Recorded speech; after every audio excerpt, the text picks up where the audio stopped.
Hello, welcome again to Sport Unlocked. As ever, if you hit subscribe, we land in your feed automatically.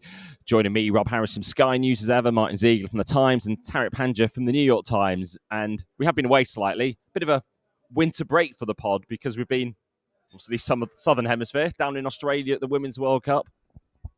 Yeah, strange to have a summer in winter for us, Rob, but fair to say the Australian summer is not as unkind as the European one.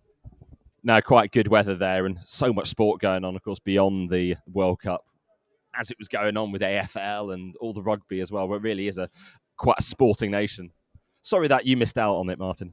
No, relieved I didn't have to have that 24-hour flight, guys. But you seem to be sort of arriving fresh, ready to work after your long journeys. How was it out there from a work point of view? I mean, it was a really great tournament, I would say. Obviously, we're going to get onto the major issues from the fallout from the final, but the atmosphere, the fan zones were absolutely packed, particularly with a lot of the expats in the country, whether it's Colombians, Japanese fans, various European teams, so well supported that the energy beyond the stadiums was transformational, because in France in 2019, you couldn't actually even watch games in the fan zones. Yeah, it was a really good tournament from that perspective. And also, as you mentioned earlier, it's a massive sporting country, and this tournament was taking place against full seasons for the AFL, which is enormous. To me, it felt almost as big as, if not bigger than the NFL in terms of how much attention it grabs in that one country. Rugby league was going on, and there was the Australia-New Zealand rugby test as well. And still, I think by the end of the winter, you could say that the Women's World Cup was the biggest thing that took place there. Particularly because Australia is not a football soccer nation, and it's not about can women's football get attention. It was can football become the national talking point. And throughout the month or so, the elevated status because of the Matildas will probably be something that does linger in terms of how football is now seen in Australia. There is a plan to bid potentially for the 2034 Men's World Cup, even the 2029 Men's Club World Cup as well.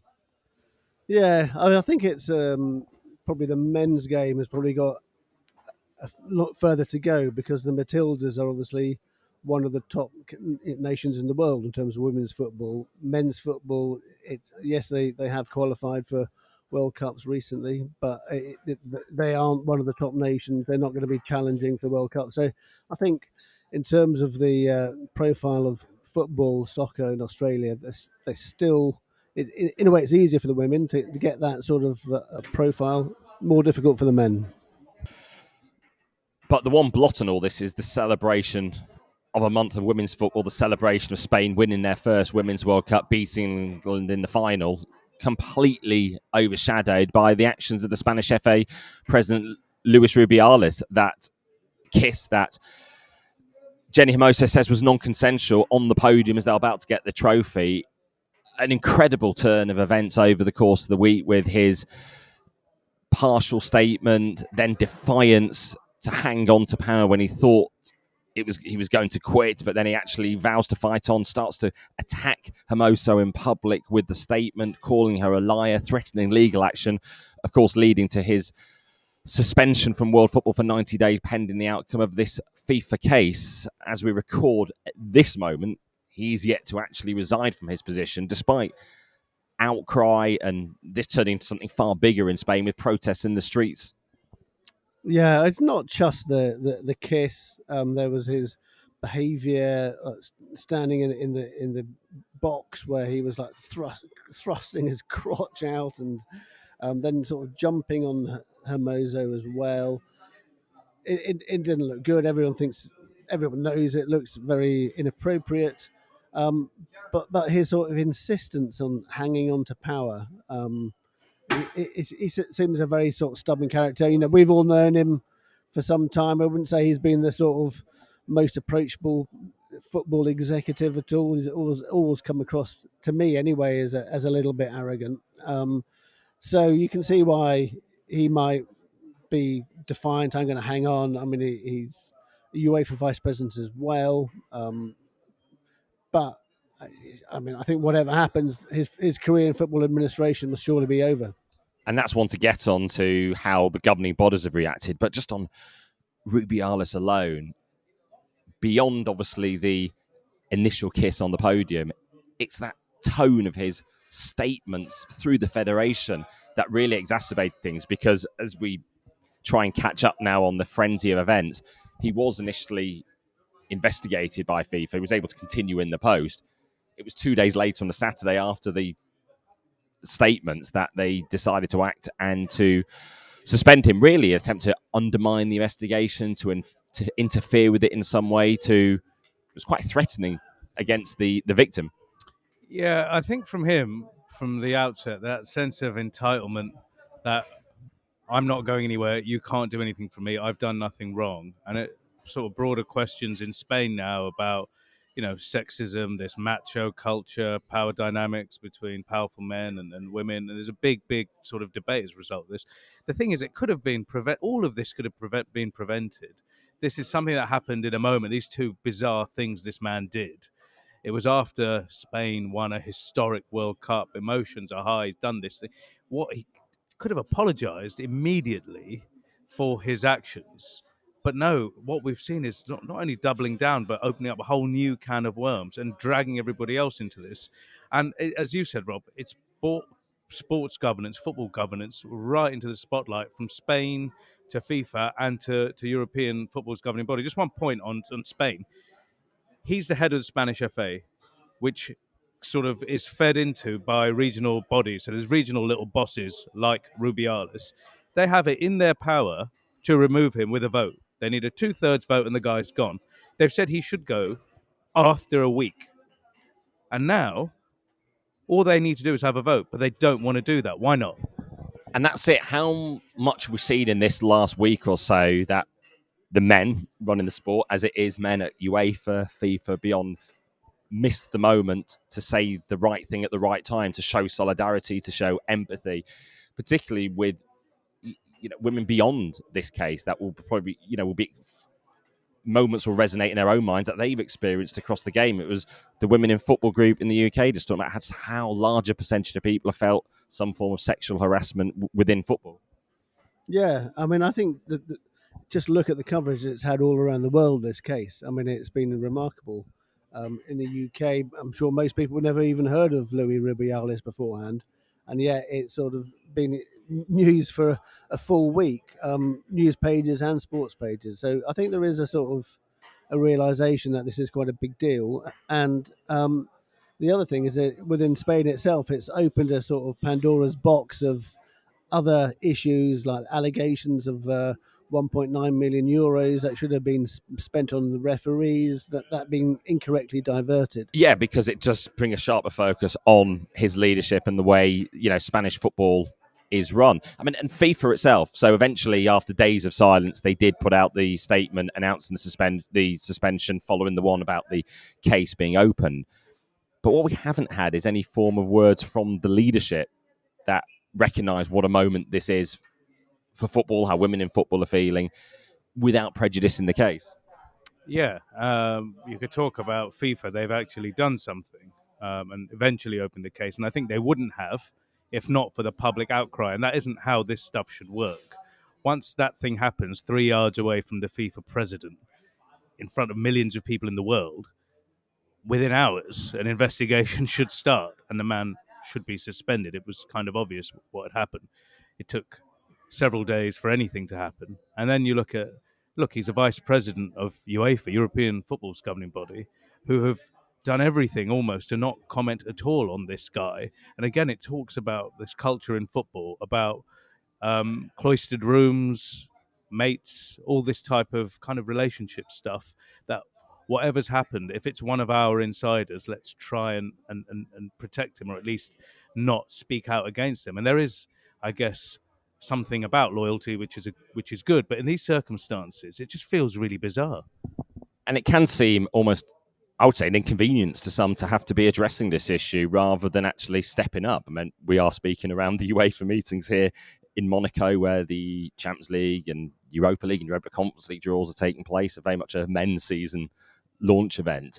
And yes, we've had the UEFA president Alexander Shefferin telling L'Equipe that it's inappropriate, but how quiet have UEFA been for over a week? to construct this form of words. Yeah, certainly surprising they didn't put out a sort of fairly generic statement saying that they sort of stand in support of women generally, even if it's not saying anything to prejudice the case. I think you'd have thought that was a sort of fairly basic requirement. What's also interesting is it seems to be a choice when to comment on cases that are under disciplinary action. Look, for example, there was a lot of comment around Super League. I think we'll remember that's been under a legal or disciplinary investigation for some time. It didn't stop all that outcry. Barcelona and the referee gate, there was a lot of comment around that. And other situations. I think this idea that it's kind of sub judice once it goes into disciplinary hands is when you don't want to comment about uncomfortable issues or things you don't want to comment. And Rubiales, guys, before we kind of move on, he's got a huge rap sheet.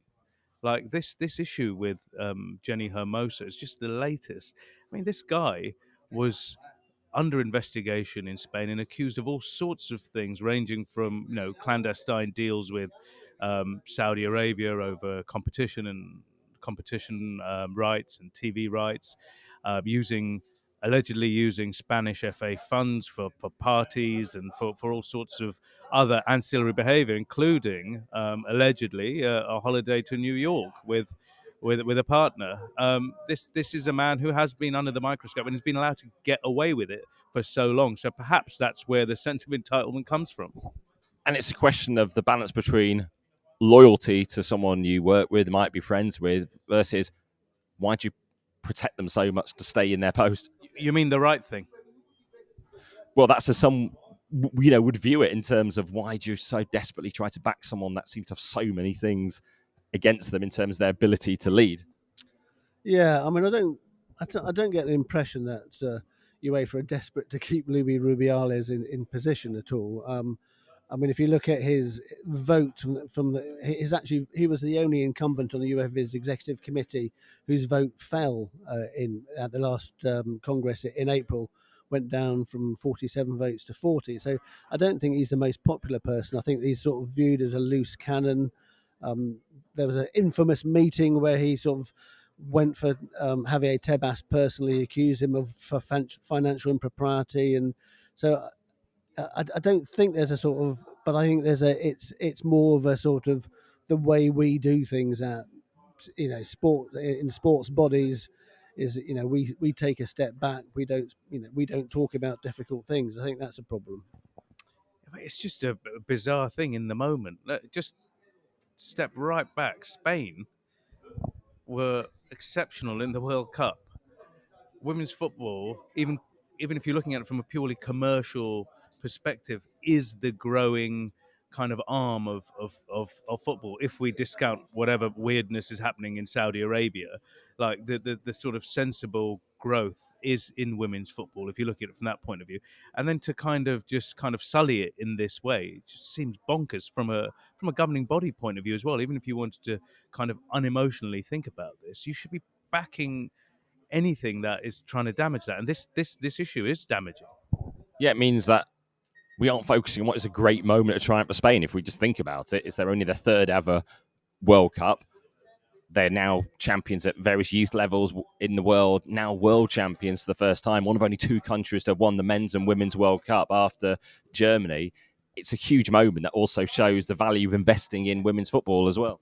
Just one point on the leadership here. And again, for me, and I've said this kind of before, maybe a few times on this pod, is there not an argument that the people who run women's football should be the people who really care about it? Again, this is shown up in this situation because this is these organisations run by mainly groups of middle-aged guys who've steeped in men's football and have had women's football bolted on.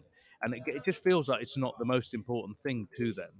If the people who care about women's football could really take charge of the sport, maybe they would take action. Maybe this sort of thing doesn't happen in the same way. And certainly the fallout will be dealt with a lot better and a lot quicker. And we have asked female leaders to come on this pod, particularly in the UEFA world, and we've been unable to. but they're in an organisation that is run by men. So they arguably, you could say these people, once they're in, they're co-opted. These are people we've spoken to in the past and will privately be very critical. And now suddenly, once you're in the club, as has been the case historically, you are kind of, I don't know whether it's overt or whether you kind of self-consciously gag yourself when it comes to criticising, how things are handled or the governing bodies. And recognising there are challenges in the media. It is very male-dominated, particularly the sports media that covers the world of FIFA and UEFA. That's sports politics very often as well. Yeah, almost completely male dominated, which is something. A few years ago, I thought there was a sort of more women doing it, but I think at the moment, certainly you're right, it is very much male dominated. I think actually in part it's being open and accessible as well. It doesn't actually seem like an area you can report on. Therefore, there are very few of us do come and report on the world of UEFA and FIFA. So even just having that engagement, holding press conferences even, which don't take place often, is a way of then more journalists having access to the leadership to ask questions as they see themselves as global politicians, as national political figures would do. Yeah, funny you should mention that. Marta, I remember in the happened to be her last press conference because Brazil got knocked out of the World Cup the next day when they failed to beat Jamaica. It was a very emotional press conference, and she made that point when she looked into the room and she reflected on her career. There were a lot of female Brazilian journalists in the room, and she made the point. She said, "Look how far women's football has come to this point. Because when I started, none of you would have been in the room at the time. So there is that change, but there is female leadership at FIFA, for example. I don't know about you guys. I haven't seen anything from, I guess, the most senior woman in world football, Fatma Samura, the Secretary General, or Sarai Berman, who, after the incident, several days later, was on social media toasting this great, successful World Cup. The hard work starts now, and all of this stuff.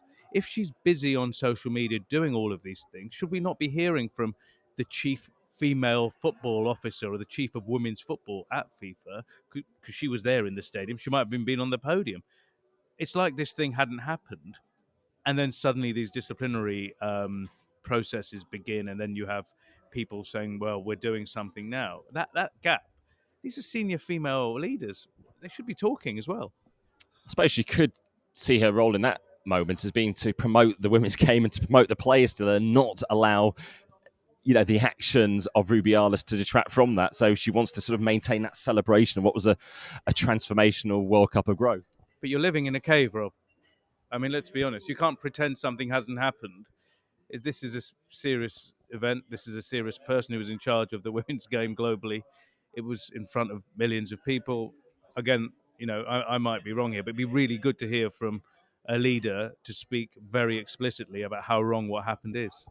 Well, I did get a chance to interview Gianni Infantino on the day before the World Cup final. That was partly in response to what happened the previous day in Sydney. So to me, he was talking about how men shouldn't impose their vision on women's football, wanting to ensure that actually women do play a role in that. And, it was good to do the interview, particularly after I'd done some of the early reporting, raising how he'd left the tournament, partly during the group stage. So his engagement was certainly something that was way welcome.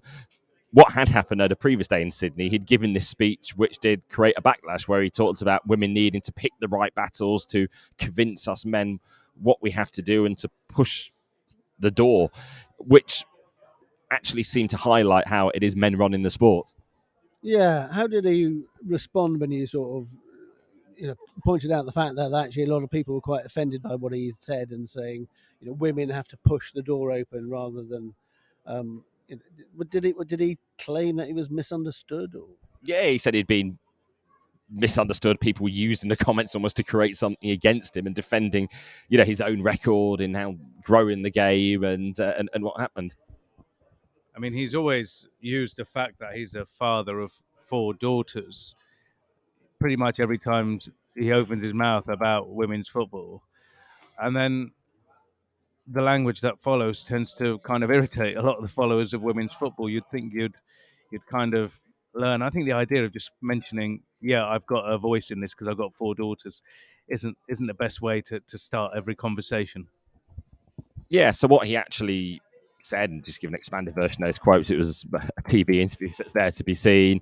He said, what I would like to see is indeed women to tell us how women's football should be rather than men imposing what they think women should be, often copying men's football and maybe copying in a bad way. Tariq, that's something you've talked about often on this pod. Infantino went on to say we want to pioneer as far as FIFA is concerned, say they're very transparent. And then he went on to say, we know that not all of us everywhere in the world are as open as together with women, everyone together, all those who have the same philosophy. Things have to change further still after the battles we have made to change many things. Let's fight. So that's what he was saying. But then we've not heard from him at the critical moment when his actual voice would probably get an even bigger audience, when you've got protests in the streets and concerns about not only a federation head, but let's remember this Spain team that won the Women's World Cup were without 12 players who refused to be part of the setup. 15 initially quit, 3 returned in protest against Jorge Vilda, the Spain coach, who some of the conditions that he's alleged to have subjected the players to were absolutely horrific. Yeah, it's amazing that the backdrop to the victory, you kind of went through that list, and this team still managed to play exceptional football and win despite the coach in a way, or despite that relationship with the coach. But again, just this moment, it calls for leadership, doesn't it? It calls for someone or people in charge to really speak up and be emphatic about what needs to happen, what's gone wrong, etc. There are these kind of crises all around women's football, if you think about it, and it requires leadership. If you ask me, just to double down on this, I think women's football should be spun away from FIFA and from UEFA. It should be run by a separate organisation that runs it. And if you're talking about funding, you could get 10 or 20% levy from the billions that FIFA and UEFA makes over 10 or 50 years in order to keep this organisation funded, and just let them get on with running a wonderful game, not just sort of have that be at the back of the queue with the men's game. And the issue still is the fact that the ban on women's football by the English FA for 50 years until 1971 had an effect all around the world, with effectively funding removed and quasi bans in places like Australia even, which naturally prohibited the growth of the game. FIFA not starting a Women's World Cup until 1991, so is being forced to play catch up, which is why actually it needs that extra lift at this stage. Yeah, I also think it's strange. For example, we don't know where the next Women's World Cup is going to be yet. I mean, I think there's four bids. There's a joint one from Netherlands, Belgium, and Germany, Brazil, South Africa, and then another joint one from the USA and Mexico. It's a bit strange, isn't it? We don't know that. Well, yeah, because these are big tournaments. We saw in Australia, a 32-team tournament, all the infrastructure required. Again, Martyn, it feels an afterthought, and it shouldn't be. It should be the most important thing. Yeah, and it's all about raising interest as well in those countries. If you don't have a long build-up period, you minimise the chance to actually take advantage of hosting a tournament, because you get to make initiatives to sort of grow the game throughout the subsequent years. It also limits the countries that can host it, because they need to have the infrastructure effectively already in place.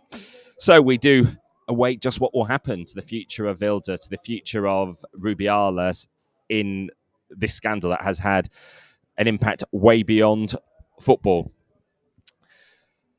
And while we've been away from the pod in a few weeks, of course, it's been all about Saudi Arabia, particularly in the men's game, and just about the influx of cash to Saudi, with so many more transfers into the country, just showing that they do want to dominate world football, and certainly wanting the World Cup as well. But when will they get the men's World Cup? That's probably their bidding aspirations. 2030 looks off the table, but how soon do you think they could have the World Cup?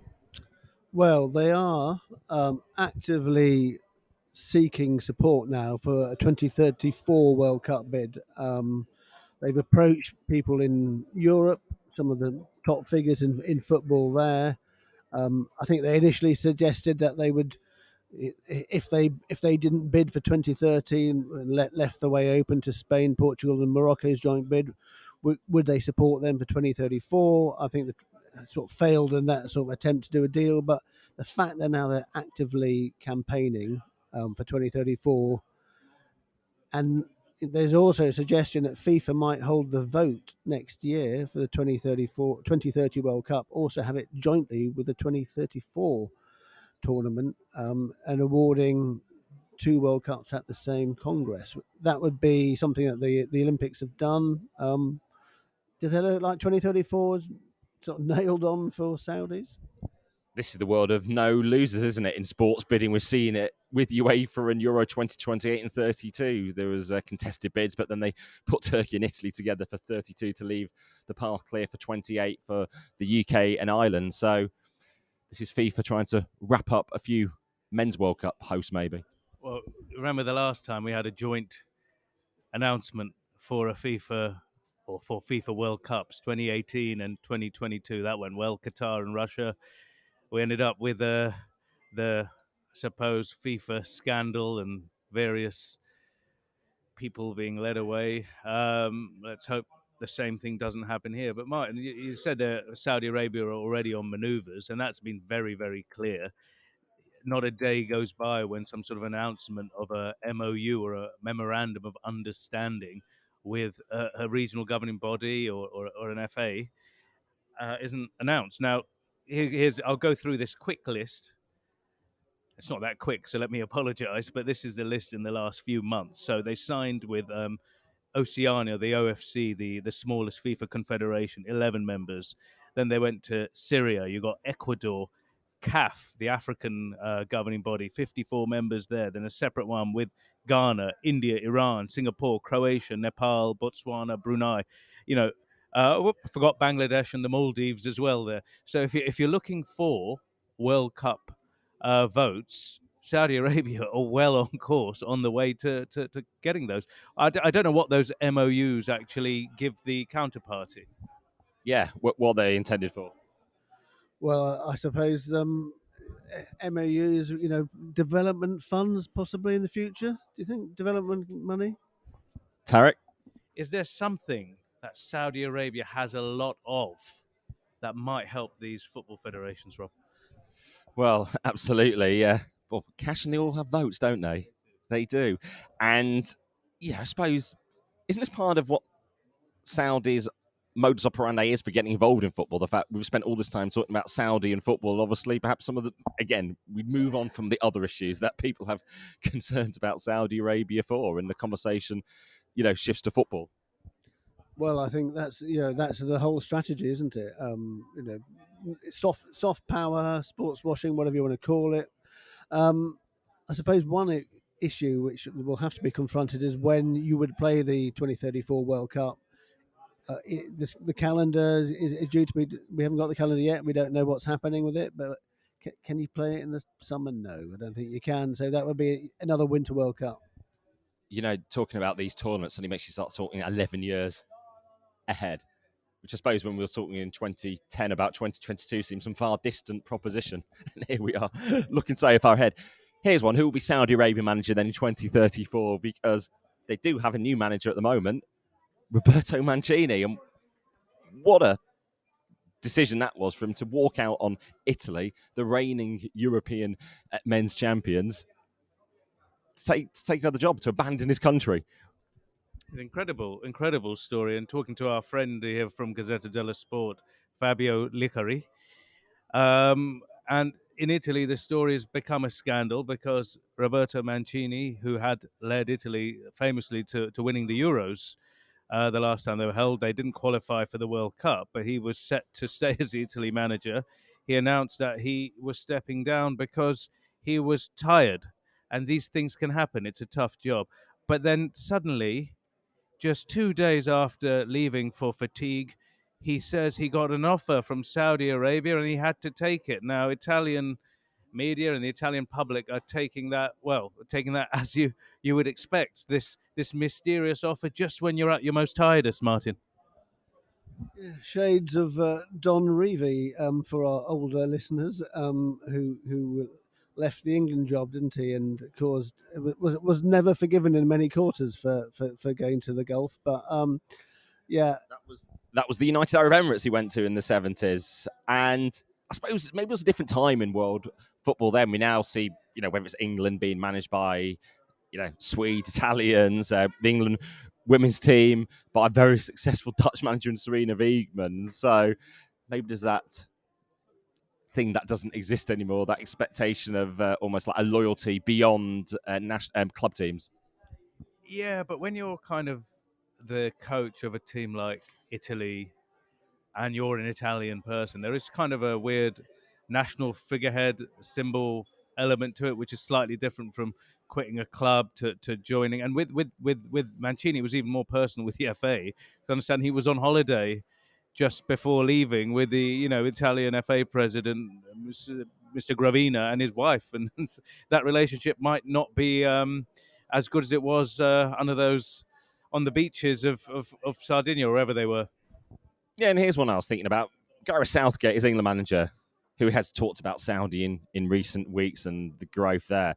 If he was suddenly offered a job in Saudi Arabia, how it would be viewed if he walked out on England. And I would say you don't really see him linked with the big Premier League jobs, for instance, that he could say walk into, despite all he's achieved with England. So actually, if he was offered some huge job out there, why not take it? Since maybe he might see he doesn't get the respect often, particularly after England went out of the World Cup in Qatar. It was almost like his own standing as a coach being questioned.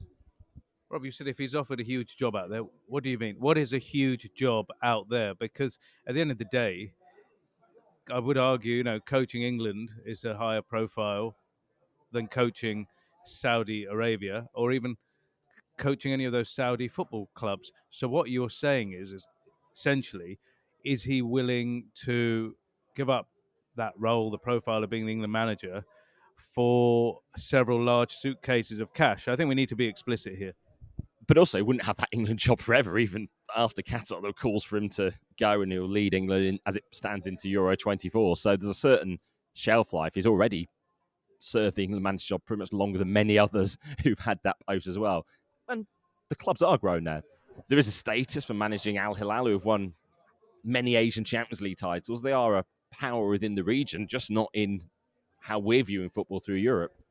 They've definitely got a status. I mean, I've seen 4 or 5 match reports now on the Daily Mail's website, so that really tells you that there is a huge following all of a sudden for Saudi football, or something else. I don't know. Also, Marca in Spain are carrying live updates from the Saudi league. Is there a huge audience for this stuff? Often the papers are monitoring the online traffic and responding to it by producing those pieces.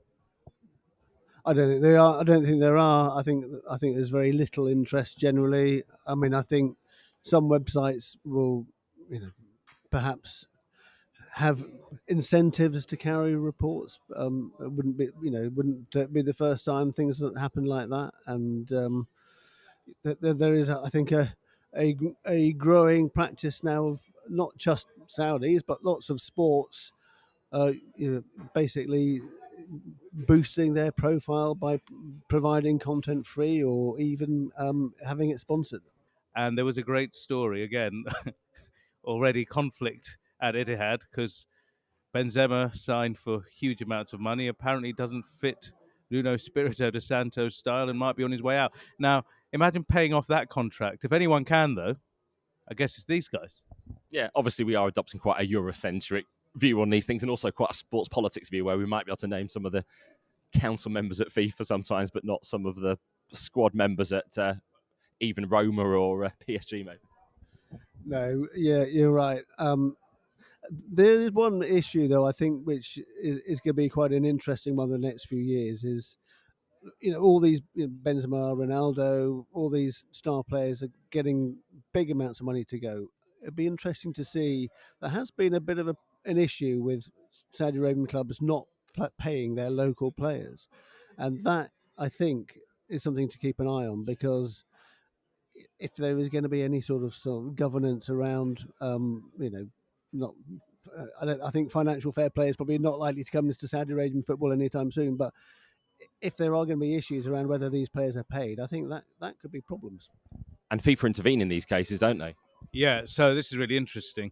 Before this sudden splurge over the summer, Saudi Arabian clubs were buying foreign players, and almost the entire league was facing international transfer ban. Certainly, the big four clubs were at the start of the summer. So even when they were announcing Benzema and all these others and having their photos taken, at that point of signing, they could not register them.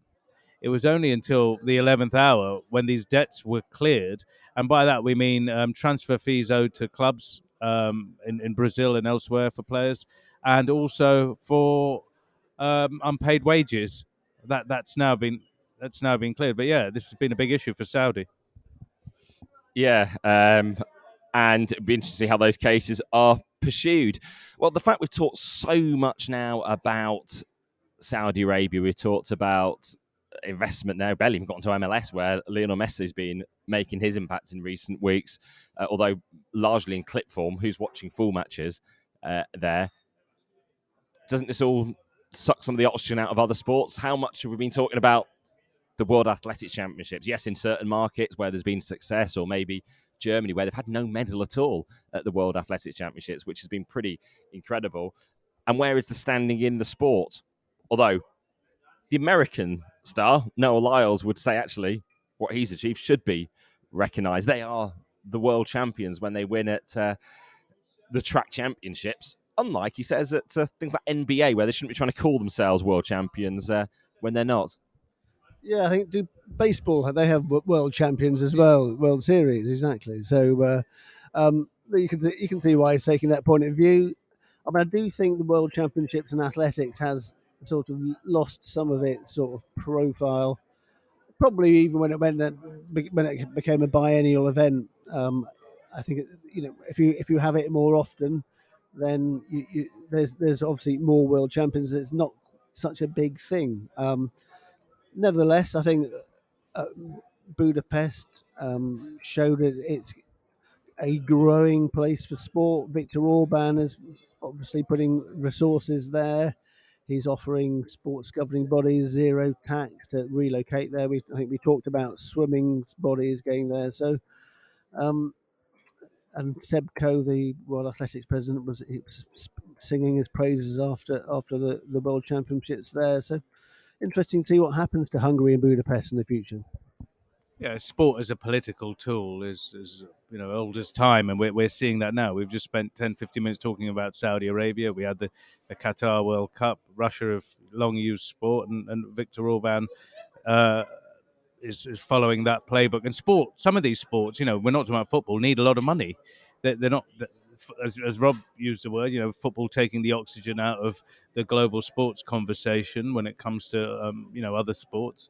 They need to find funders, and a lot of these countries do that. I must say, Noah Lyles' intervention, things like that, aren't that are quite good for the sport. Say something controversial, you draw a lot of attention. He got a load of engagement from those millionaire NBA players who I think were a little bit miffed by what he said and were engaging with him on social media. And he's right, isn't he? I mean, it is how many he kind of said the entire world's at the World Championships, and sort of North America and Canada are at the basketball and the baseball, but they were saying, well, we're the best leagues in the world. And then someone countered that by saying, well, the Premier League is the best football league in the world. It doesn't say Manchester City are the world champions because they won the Premier League.